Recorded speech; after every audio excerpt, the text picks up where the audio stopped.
welcome to MCN and welcome to our launch video of BMW's R1300GS Adventure.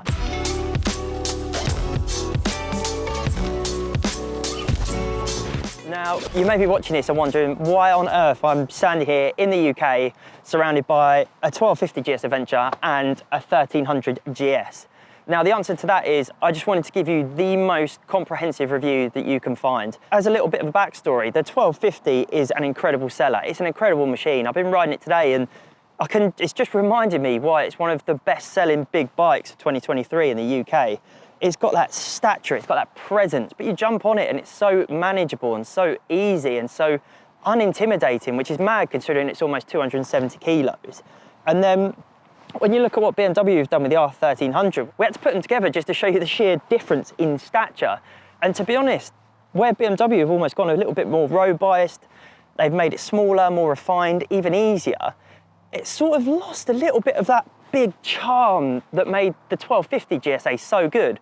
So really, after riding these two, what I want to see is, have BMW managed to mould the best of the 1250 GSA, you know, slightly bigger, that chunky tank, that long travel suspension, with the usability and the refinement that the 1300 GS, and have they made the ultimate adventure bike? We're flying out tomorrow to find out, so we're going to be riding it on-road and off-road, and the next time I'm in front of a camera, I'll have ridden it and found out. So, I'll see you there.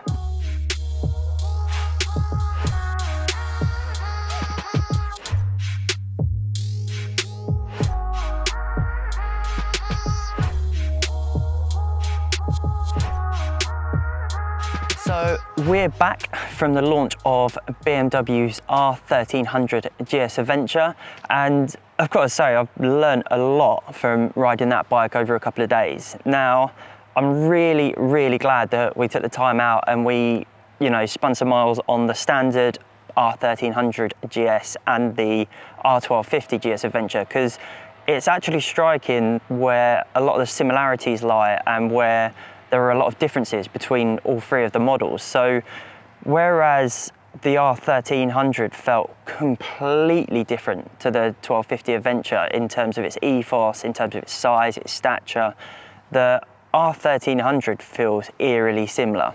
So for starters, we had two different types of 1300 GS Adventure that we rode. So one was a little bit closer to being basic in terms of its sort of spec and its extras. All it had was some of the optional rally kits. So it had a slightly different seat, it had a slightly different screen, a few other little tweaks like that. And it was quite basic in terms of its actual electronic extras. So it didn't have the lowering device, it didn't have the adaptive cruise control, it didn't have a lot of things like that. So that was sort of closer to 20 grand. And then we got a taste of one that was, you know, a little bit more pimped up, a little bit more beefed up, and probably how BMW say most of them will be spec'd. So that was closer to the sort of 22 grand mark. So that had all the goodies under the sun. It had, you know, it had the electric screen, it had the adaptive cruise control, it had the automatic lowering device. It was, you know, it was properly spec'd. So we're going to start with the more basic 1300 now, sort of what it feels like, where it sits and how it compares to the standard model and the previous model, because this really surprised me considering the R1300 GS Adventure is, you know, it's pretty much all new in its architecture. The engine, the chassis, the suspension's been tweaked, everything's been changed.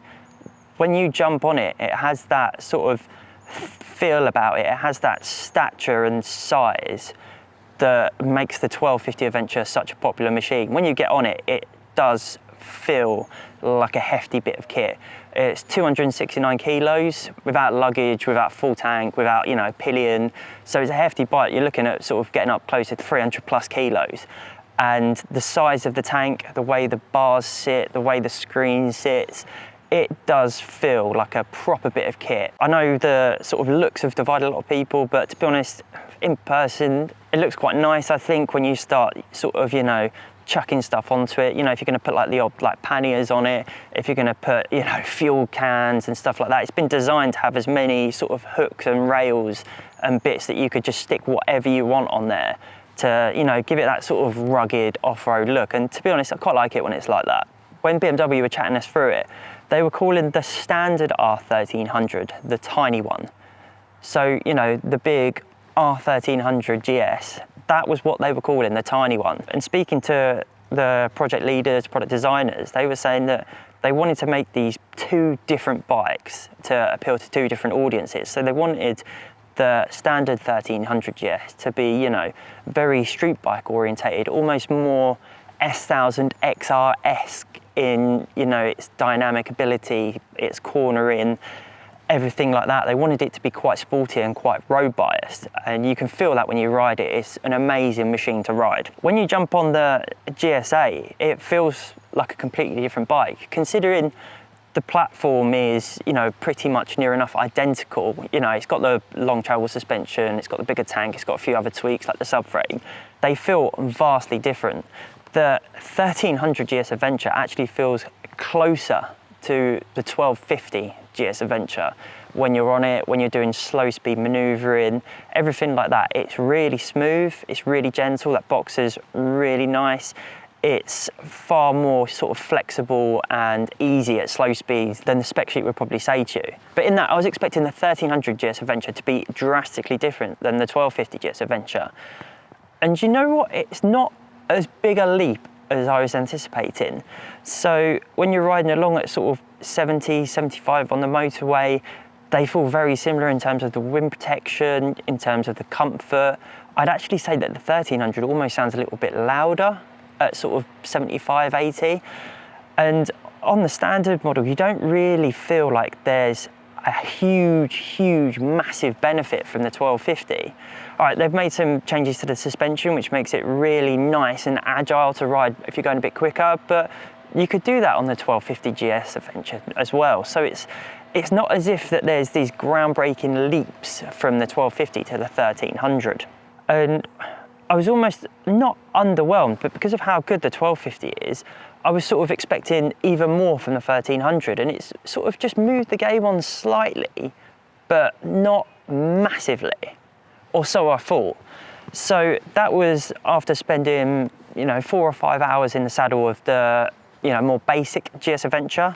But it was when I jumped on the fully loaded one that was complete with the ASA, you know, a lot of the optional extras. Now that actually changed my mind. That bike is brilliant, and if you're watching this and you're, you know, a current R1250 owner or 1200 owner, you're looking at the 1300 GSA as, you know, a future bike, or you're looking at jumping from, you know, a different adventure bike to the BMW world, I would say the 1300 GSA with the ASA and the other goodies is the one to go for. Now, I'm going to start off with the ASA system, because this is always going to split opinion. I've been lucky enough this year to ride every sort of automated gearbox on sale, and one that's also going to be on sale as a prototype.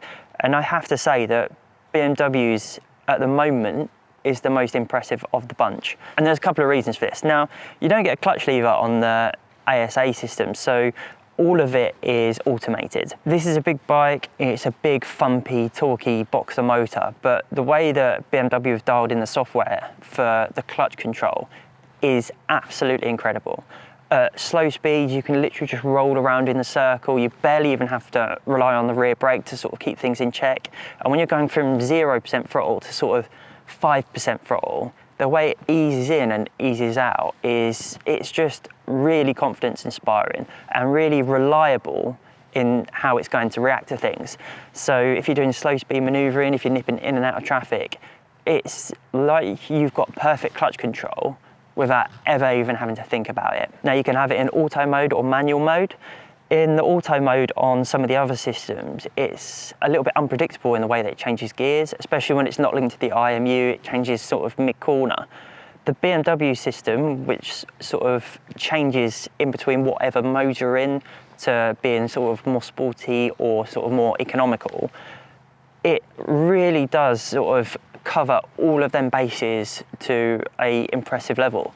So you can ride it on economical, you can be rolling down the motorway, you can open the throttle, it'll go down the gearbox and overtake as quickly pretty much as you would do it manually. But the thing that's the most impressive about it is how it's sort of dialed in to be closest to how I would ride as a human.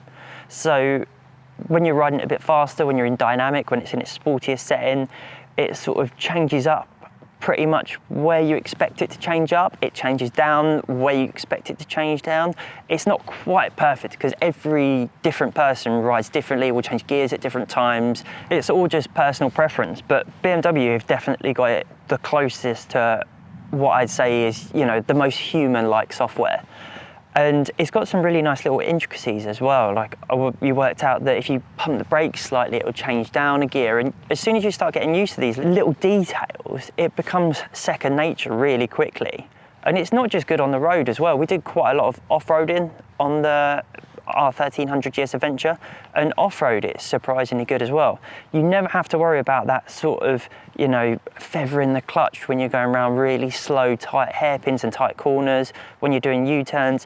Everything is taken care of, and it just takes that, it sort of frees up your mind a little bit to focus on what's coming, or the terrain, or, you know, showing off. So it actually helps you out massively. It's like riding on a PlayStation game and having an easier setting on. And to be honest, for the whole thing off-road as well, you can even leave it in automatic if you like. It's very responsive. It will sit in second without, you know, being too sharp and shifting down to first. It rarely uses first. And the only time you really need to override it or use manual is if you want to, you know, get it really slide into the red line, if you want to get it turning off the rear, or, you know, if you want to start messing about in sport mode on the road. So the ASA system is brilliant, and because the gear shifts are so smooth, if you're doing a lot of miles, you know, it will free up a bit of your brain power if you're going to be, you know, spending 11, 12 hours in the saddle. And if you've got a pillion, it just makes life a lot smoother as well. So we all know this tech's coming, we all know this tech's sort of here now, but I'd say that it's genuinely worth a try if you're interested in the new GS Adventure. Another thing to mention as well about making life easier is the vehicle lowering on the BMW is incredible. It is the best system out there.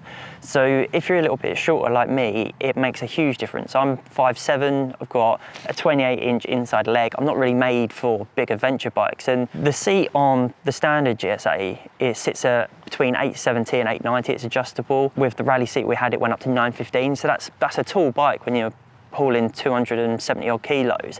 But the automatic lowering system on it is incredible. So when you're underneath a certain speed, it's around 30 kilometers, I believe, the system lowers automatically by 30 mil. Now, a lot of the other manufacturers offer something along the lines of this, but if you look at what they offer, such as Triumph, Ducati, it's only off the rear preload, which only lowers the rear of the bike. Because of the BMW suspension and the way that they've got the telelever and the power lever set up, they can actually lower the whole bike. And what that means is the whole thing from the front end to the back end lowered, the balance is the same, everything's just really confidence inspiring. And you can't even feel it. It's only the little sort of logo on the dash that pops up when you see it happening. And when you go to put your foot down, your foot's already on the floor without even having to stretch. So if you're a shorter rider as well, that is an absolute brilliant system. I'd go as far as saying it's, you know, it's probably almost game changing. If you're a smaller rider that's sort of always tried to avoid them bigger bikes, if you always like look and the first thing you look on the spec sheet is the seat height, I would say that you need to just ignore that and give that a go because it is sublime. Or even if you're a little bit taller and you just need that little bit more confidence, it's a really good system. There's so much functionality. You know, you've got the radar cruise control, which makes motorway miles an absolute doddle.